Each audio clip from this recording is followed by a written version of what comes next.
Right now on Good Morning Quad Cities, and each Monday we take a look ahead of the world of business and the dollars and cents of investing. And joining us this morning is investment advisor Phil Kaswitz. How you doing, Philip? I'm doing great. How are you this morning, Jim? I'm doing not bad. We're talking about 5 straight weeks on Friday, 5 straight weeks of increases on the markets. That's pretty amazing. Yeah, it is. It's really nice to see that. It's a nice way to get off to the beginning of the new year, and I think investors are cheering a lot right now. Well, we're talking about NASDAQ being at its highest point since 2000. Now that's 11 years, Yep. And that's the high-tech stocks. Does that say more than perhaps the Dow and the S&P reaching new heights? Well, not really. I think that with all the technology that's out there, and obviously you've seen all of the success of the iPad and the Apples of the world, they're all leading, interconnecting together, and technology has always kind of been a leader. And as a result, it's actually seen a pretty good resurgence after a pretty good drop going back to 11 and a half years ago. So is January at all a barometer for the rest of the year? Is there such a thing as a barometer for the rest of the year?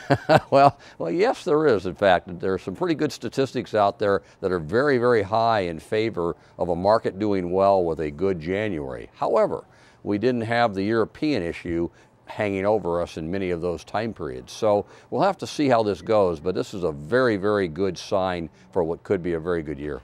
Well, I do want to get to Europe in just a moment, but I wonder, it always seems like the stock market appears to be the most bullish part of the economy. We're not really seeing it.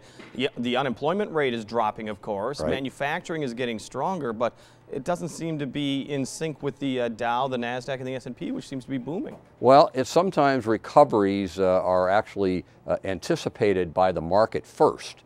Before the actual recovery comes. So this is quite common to see where stock markets will move far in advance of the actual recovery. So let's talk about Europe right now. I mean, Greece is, I guess, breathing a little easier. Now Spain's a little nervous, and Italy's been nervous. Right.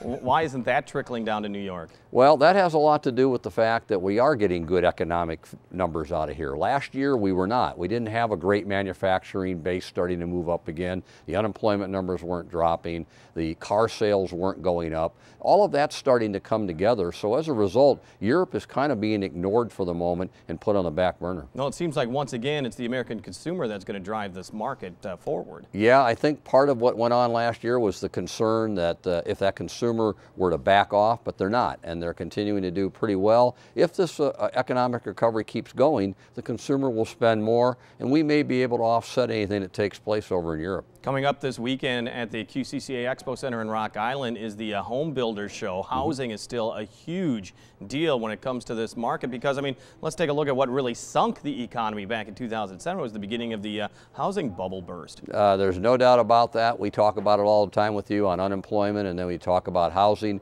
Housing hopefully is starting to find its bottom here. We'll see. It's regionalized throughout the country. It's different in different parts of this country. But the fact of the matter is we're still kind of at a bottom, and until we really see some real signs of things popping, the recovery won't have a lot of strength. All right, Phil, what can we expect later on this week? We're going to see a lot more of the quarterly earnings. We'll be wrapping that up. We've got the Fed Gov talking a little bit later this week. We have some other economic macro numbers coming out. So I expect it to be another busy week, and it ought to be a pretty good strong week if those numbers keep staying positive. All right, Phil, make our pennies and nickels and quarters make more, okay? You got it. You can catch Phil every Monday morning right here on Good Morning Quad Cities.